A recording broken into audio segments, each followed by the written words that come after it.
Hello दोस्तों, आप सभी का अपने चैनल पर स्वागत है। जैसे कि आप लोग जानते हैं कि डीएलएड का जो 3rd सेमेस्टर है यहाँ पर प्रिपरेशन अच्छे से करवाई जा रही है। हम वो टॉपिक आपको बढ़ा रहे हैं या फिर आपको वही चीज़ यहाँ पर बताई जा रही है जिससे कि आप लोग ना एक बार पढ़ लें और अपने पेपर को अच्छे से दे सकें, अच्छा प्रदर्शन वहाँ पर कर सके और नंबर गेन कर सके। नंबरों का ज़माना ये नहीं कह सकते क्योंकि कंपटीशन का ज़माना है, पर नंबर आपका जो है कितना आपने मेहनत किया वो चीज़ बताता है।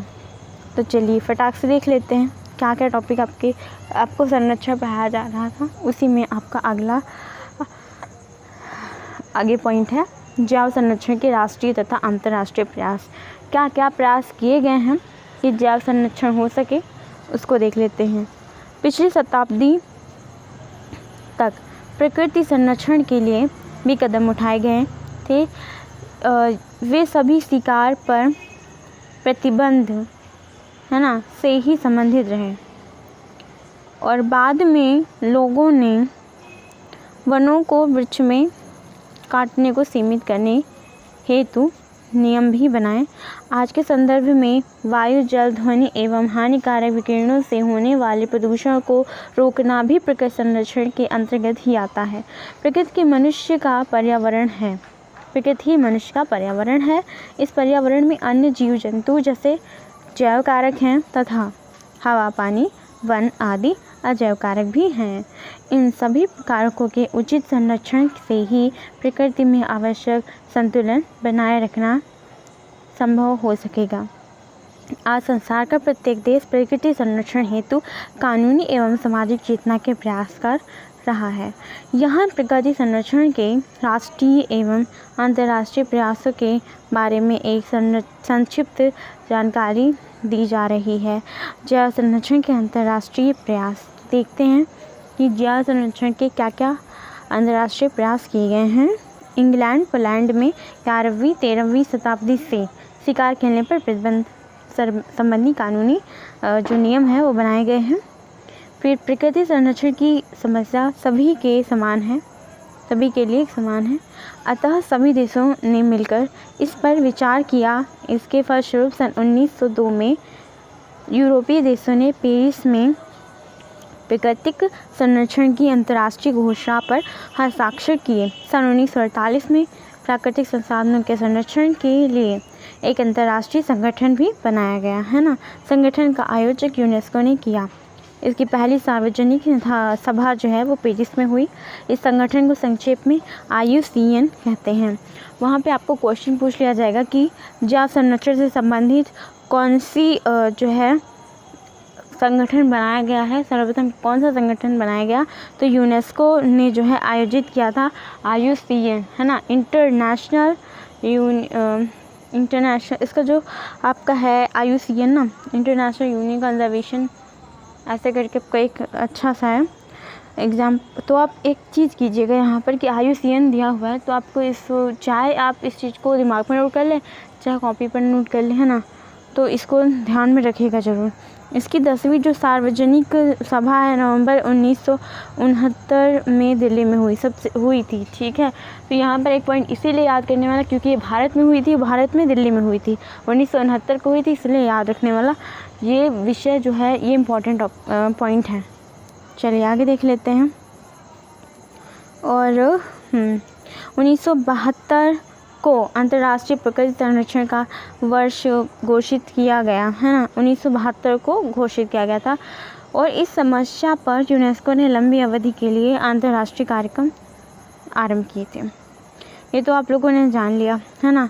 और यहाँ पर और एक मुख्य पॉइंट है, वो मुख्य जो है तथ्य वन्य पशुओं एवं वनस्पति के संरक्षण हेतु अंतर्राष्ट्रीय संगठन स्विट्जरलैंड में है जिसे कि world wild life fund international WWF कहते हैं। एक चीज़ ध्यान में रखिएगा, यहाँ पर क्वेश्चन पूछ लेता है कि WWF का फुल फॉर्म बताइए, वहाँ पर आपको ऑप्शन टिक करना है world wild life fund international, है ना, याद रखिएगा। चलिए आगे देखते हैं। WWFI है ना, वहाँ पर आपको यही ऑप्शन टिक करना है। IUCN से प्राप्त होती है।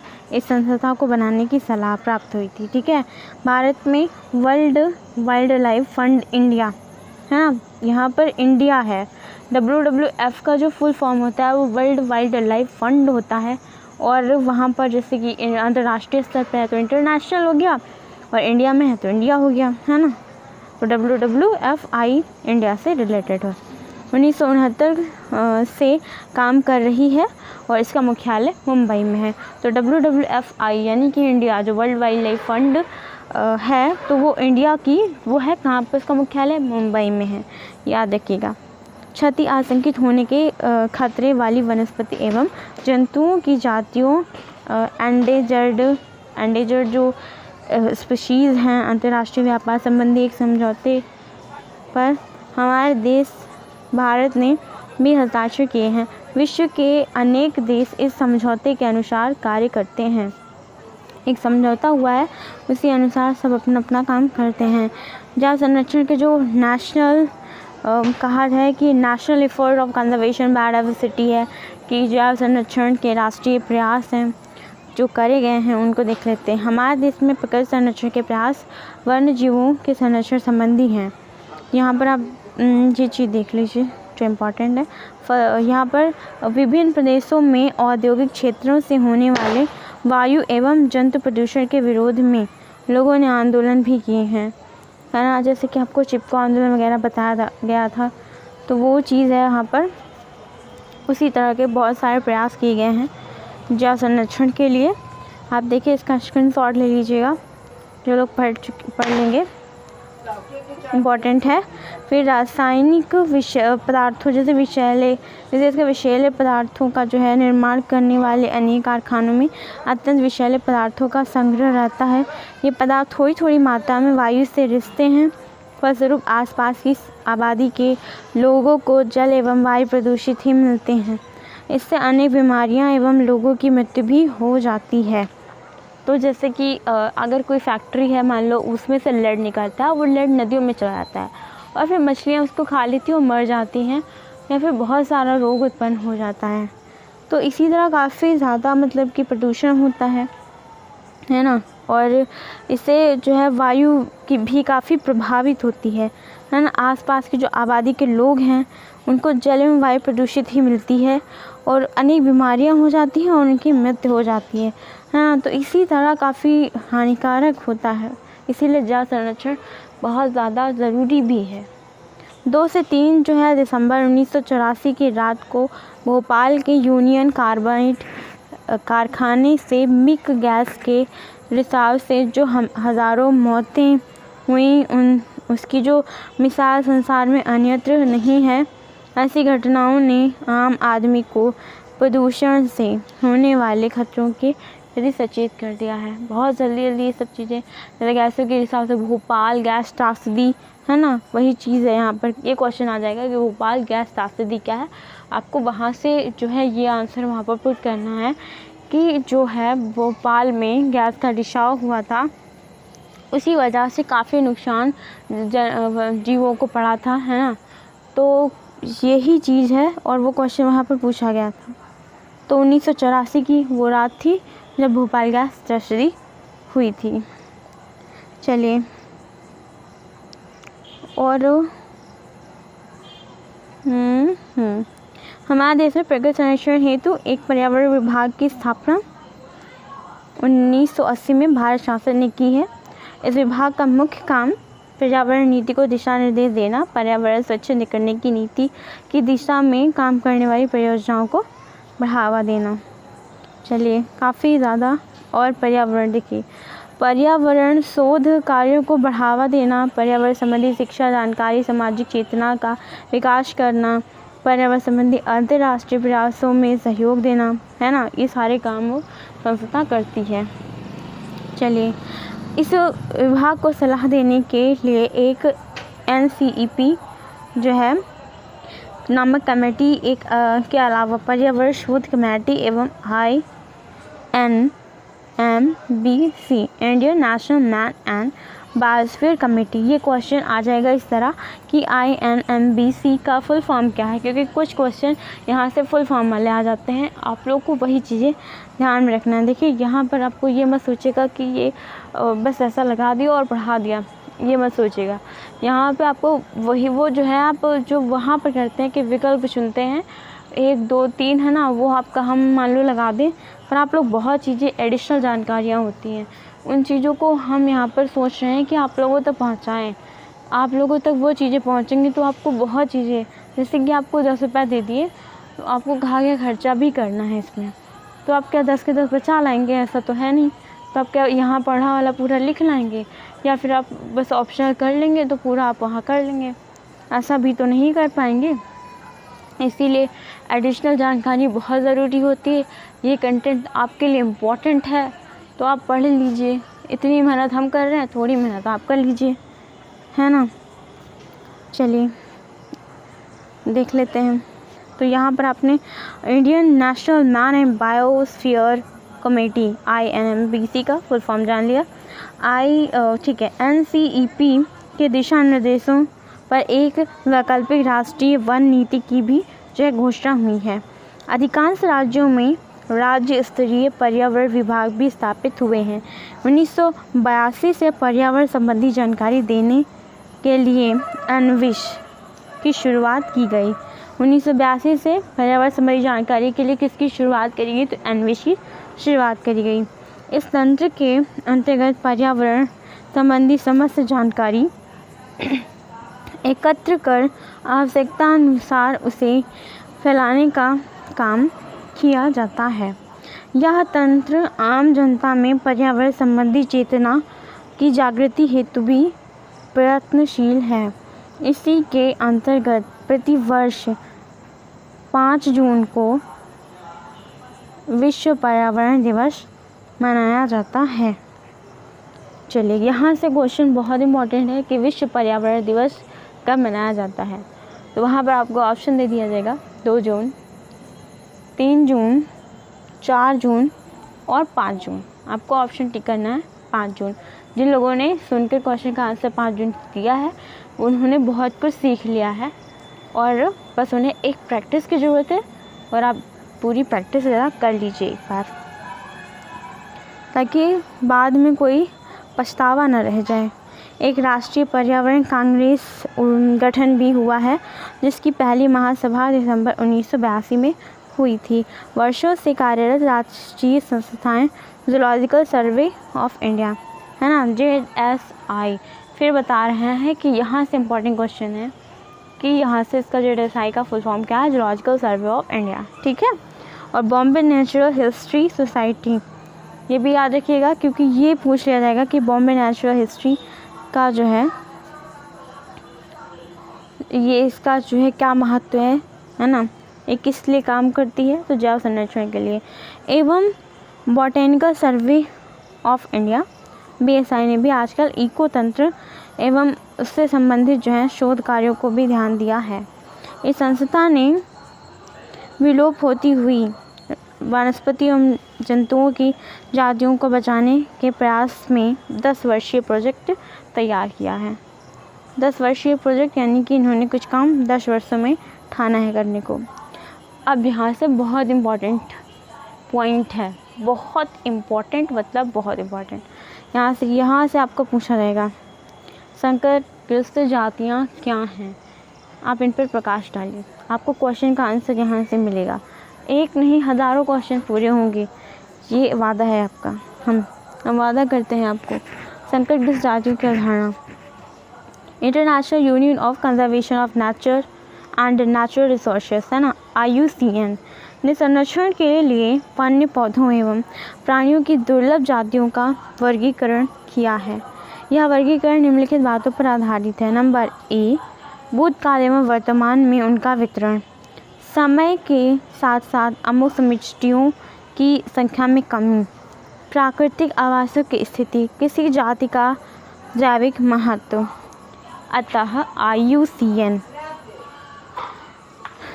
ने वन्य जीवों के संरक्षण के लिए उन्हें निम्नलिखित श्रेणियों में बांटा है। नंबर 1 संकटग्रस्त अथवा क्षति आशंकित जातियाँ, जिससे एंडेंजर्ड स्पीशीज़ कहते हैं।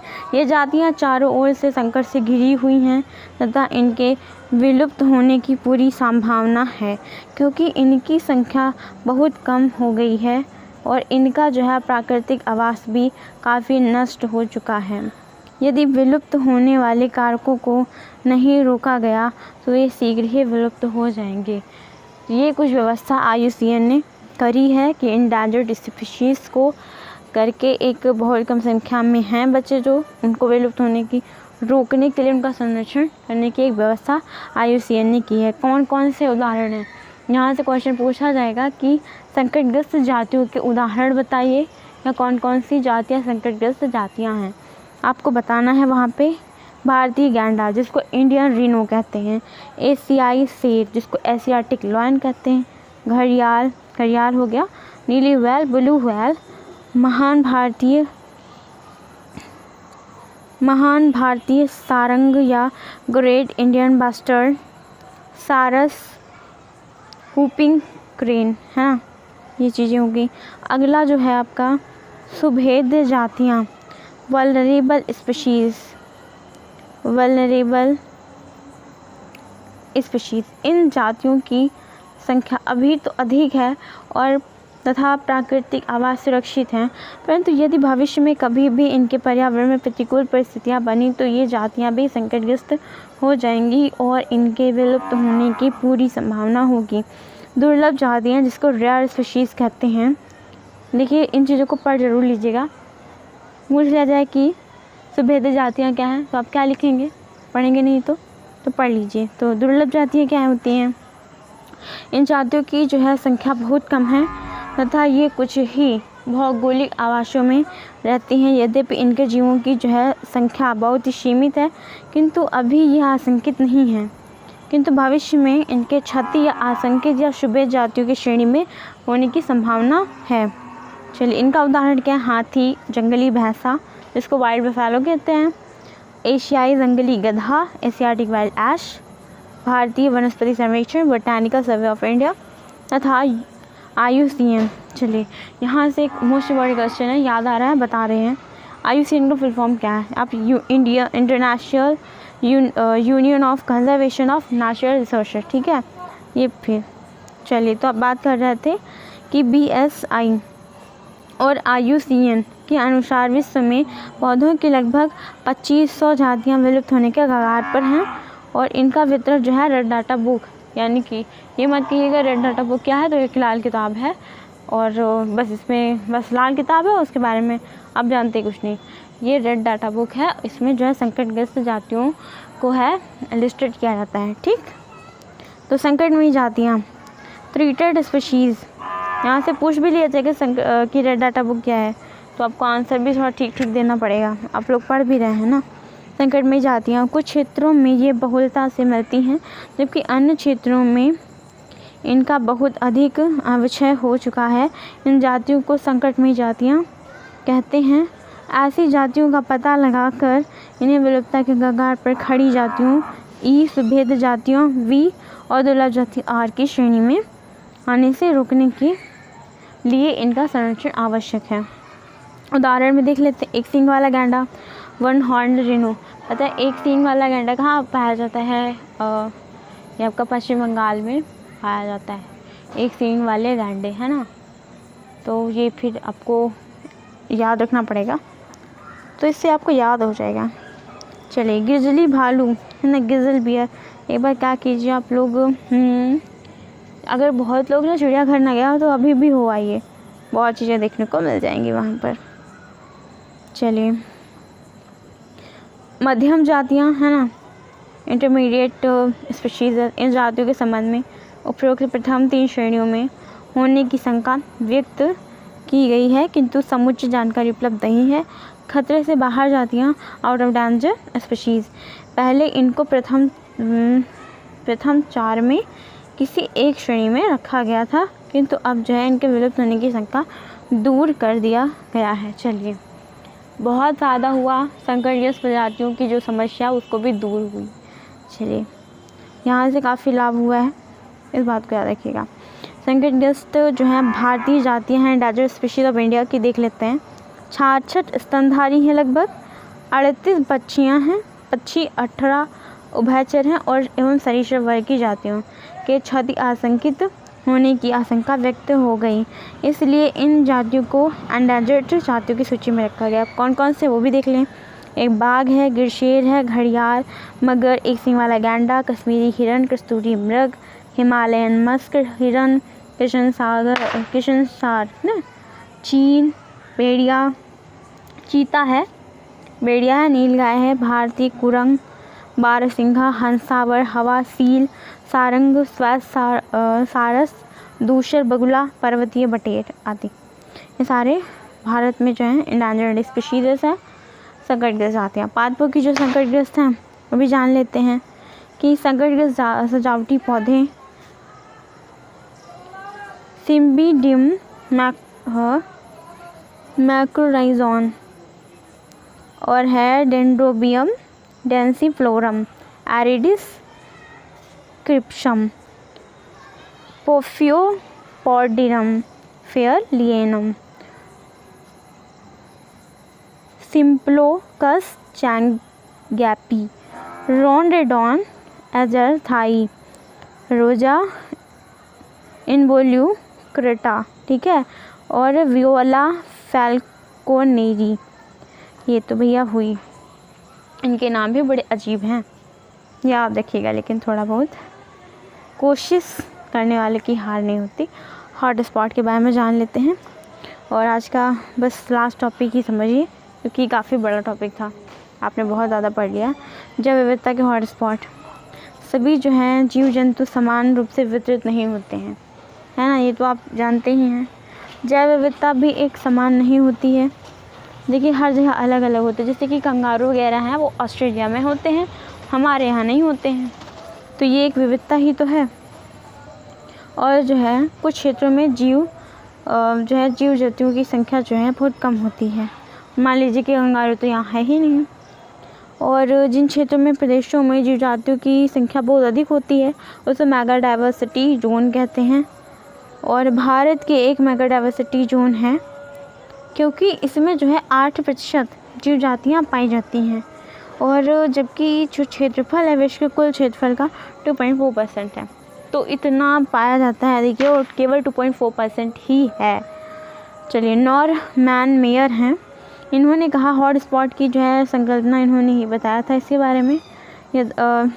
तो इन्होंने कहा कि जीवों को यथास्थान संरक्षण प्रदान करने के लिए मेगा डाइवर्सिटी क्षेत्रों को अग्रता क्षेत्र माना जाए, ताकि वहाँ की जो जैव विविधता को बनाए रखा जा सके। अतः हॉटस्पॉट संसार में मेगा डाइवर्सिटी वाले वे क्षेत्र हैं जहाँ जंतु एवं पादपों की जातियाँ बहुत बड़ी संख्या में पाई जाती हैं, किंतु उनके विनाश की बड़ी संभावना है और उनके संरक्षण की तुरंत आवश्यकता है। चलिए, आज का सेशन ये समाप्त करते हैं, टाइम भी ख़त्म हो चुका है, पर हम अगले वीडियो में इसको पूरा ज़रूर कर देंगे और वादा है। और आपको तो हाँ कितने सारे क्वेश्चन हो गए, है ना, कितने सारे क्वेश्चन आपने पढ़ लिए। एक तो आपने कंटेंट पूरा पढ़ा, दूसरा आपका जो है जितना इंपॉर्टेंट क्वेश्चन था वो पढ़ लिया, इससे बाहर क्या आएगा। और आ भी गया तो आपने इतना पढ़ लिया है कि आप जो है अच्छे से आंसर कर सकते हैं। चलिए, लेते हैं आपसे विदा, मिलेंगे अगली वीडियो में। और हाँ, आपको सबसे बड़ी चीज़ करनी है, शेयर करना है। आपके लिए तो बड़ी ही चीज़ है, आप लोग करते तो हैं नहीं, और कितने कम लोग देखते हैं। मतलब हमें तो ये सोच के होती है कि आप लोगों की तैयारी का हम लोग इतना प्रयास कर रहे हैं, पर आप लोग एक बार वीडियो देखते भी नहीं हैं। पता नहीं कितने लोग हैं जो वीडियो देखते भी नहीं हैं, क्या बताएं उनको अपनी तैयारी की तो पड़ी ही नहीं है। पेपर एग्ज़ाम उसके सर पे आ पड़े हैं और अभी तक आप लोग जो है पढ़ना नहीं स्टार्ट किए हैं। फ़िलहाल आप जो है पहली बार अगर देखना है तो सब्सक्राइब ज़रूर कीजिएगा, इससे जो है आपको वीडियो मिल जाएगी मतलब जल्दी से जल्दी आपको वीडियो मिल जाएगी। तो लेते हैं आपसे विदा, मिलेंगे अगली वीडियो में।